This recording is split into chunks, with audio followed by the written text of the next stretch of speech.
As we navigate the detailed network of moral responsibilities to immigrants finding a better life, and the national security, the American Creed urges us to find a harmonious balance between the two. Can the pursuit of liberty for all and justice for all be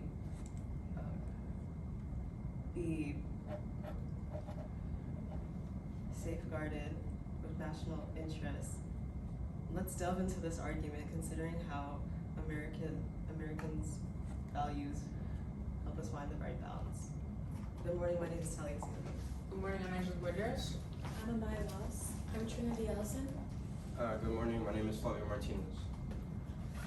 So our research question is, should the U.S. government prioritize moral obligations of helping immigrants to pursue a better life in a contrast to national security? And our argument is that U.S. should prioritize the moral obligation of helping immigrants to pursue a better life.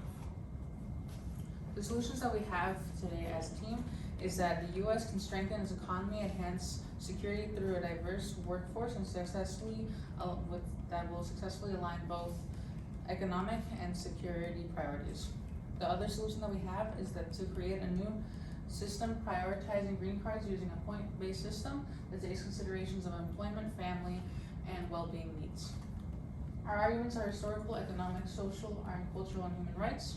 Historical, the U.S. has favored managing the national border over aiding immigrants' lives, prioritizing national security over the well-being.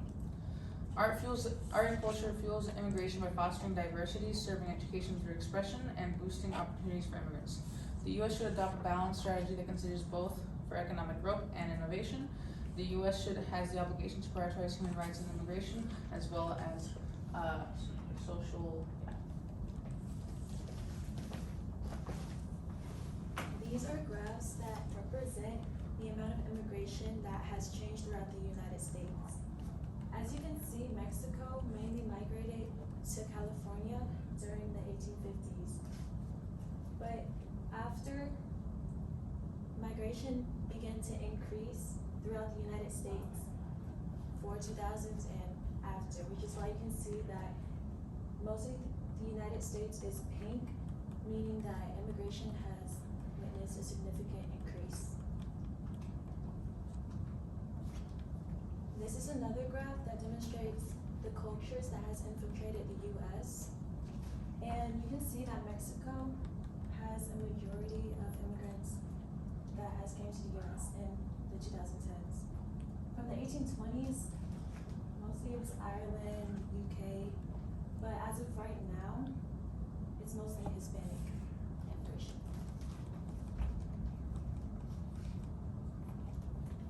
The amelioration of the U.S. labor market can be greatly attributed to immigrant workers.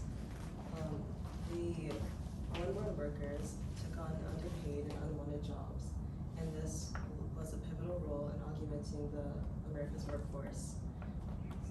In this quote and graph, it shows sectors which immigrants greatly helped improve, like the public sector employment, the small business sector, and the producing goods sector. The immigrants also greatly helped improve fiscal responsibilities in America, which proves why we should limit restrictions on immigration.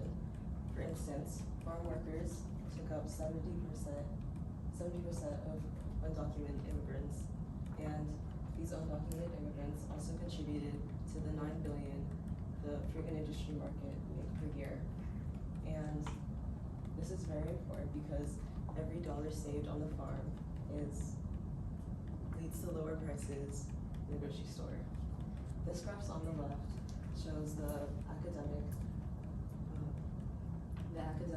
success of immigrants and how they prioritize their education when they come to America, which they also make sure their kids prioritize. And this leads to future scientists, engineers, and entrepreneurs. Speaking of entrepreneurs, in this quote by J. Daniel Kim, immigrant entrepreneurs have a more profound impact on overall labor demand by starting companies that hire new workers, creating a positive ripple effect on the economy. This goes to show how labor stands with immigrants. Our Lady of Guadalupe is a painting of a supernatural mother and embodies the political and religious beliefs of Mexico. This painting is a great example of how immigration has been used in its artistical manner in a positive way. Due to immigration, we can now use this painting in schools not only for educational purposes, but also for religious studies. America wouldn't be the place it is today if it wasn't for immigration. Immigration has formed America to be a mixing pot of many cultures. Without immigration, we wouldn't have holidays such as Three Kings Day, Hanukkah, and even our favorite, Christmas, as well as now to be other national holidays. Another example of how immigration has helped develop America is when you turn on your radio in the car, you might hit a station that has only Spanish-speaking language, which shows the adaptation that America has had on Spanish speakers as adding a Spanish-speaking station. As seen in this quote, it says, severe mental health problems develop or could possibly escalate with the stressors of immigration. As seen in these two pictures, we can see very early signs of these stressors in play. These are children, and these are children with their parents. These could be traumatizing events that could cause these people to never recover mentally from these hard times.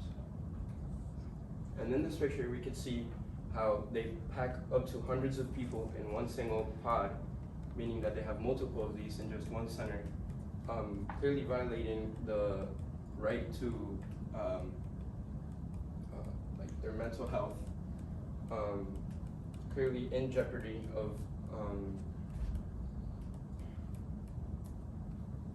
their mental health and for their sanity. In this one, we can see small children looking over what is the border across the US and Mexico, and they are alone looking at what could be their parents or people taking care of them. Especially this child right here seems to be distraught, and this, what can't really see, but is being offered water as long as these children too.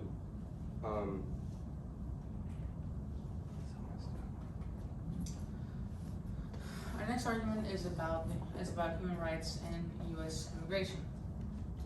One of the main reasons why immigrants come to the U.S. is to seek refuge and seek asylum. This graph shows a report in 2017, where how many people in thousands from these countries came to the U.S. The top three being China, El Salvador, and Mexico. In China, for example, there are many violations of human rights, such as the right to care, where they're currently suffering through food shortages, and they have very limited freedom of expression as well as freedom of religion. In El Salvador, for example, they have a lot of situations where there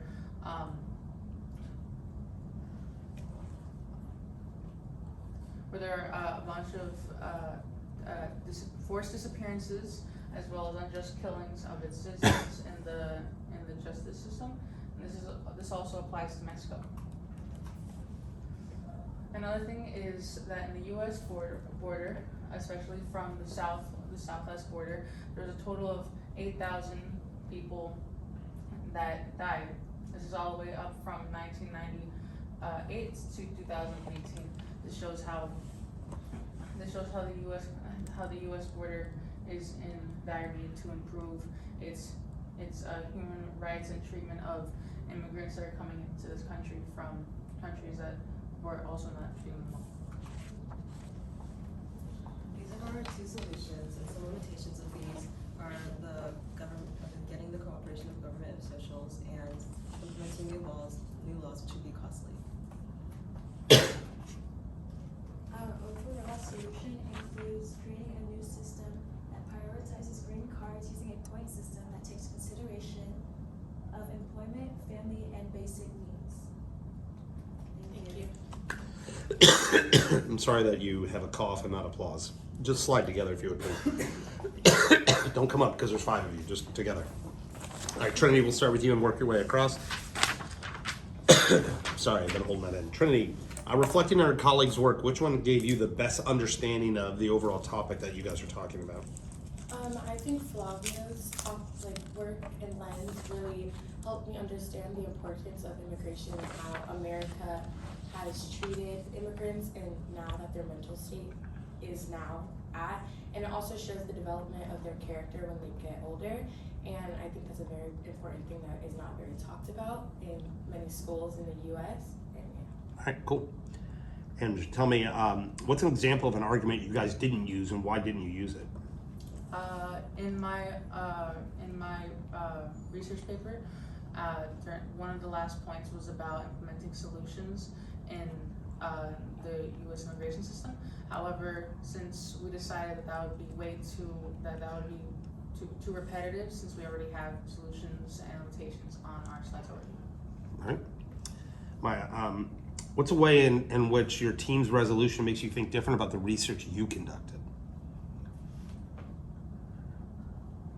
Okay, so Flavio's point of view gave me an insight into the perspective of how immigrants were very affected psychologically and they were mentally challenged because of the challenges that they had to overcome for immigration into the US. Okay.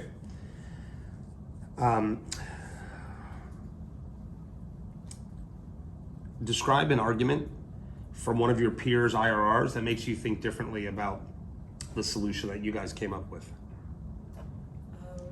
I feel like Angeline's on human rights most closely was related to mine because without human rights, most of these immigrants probably wouldn't even be able to be in the workforce. All right. And Flavio, if you had a sixth member of this team, which would be too much, I agree, what could they have brought to the presentation that would have helped out?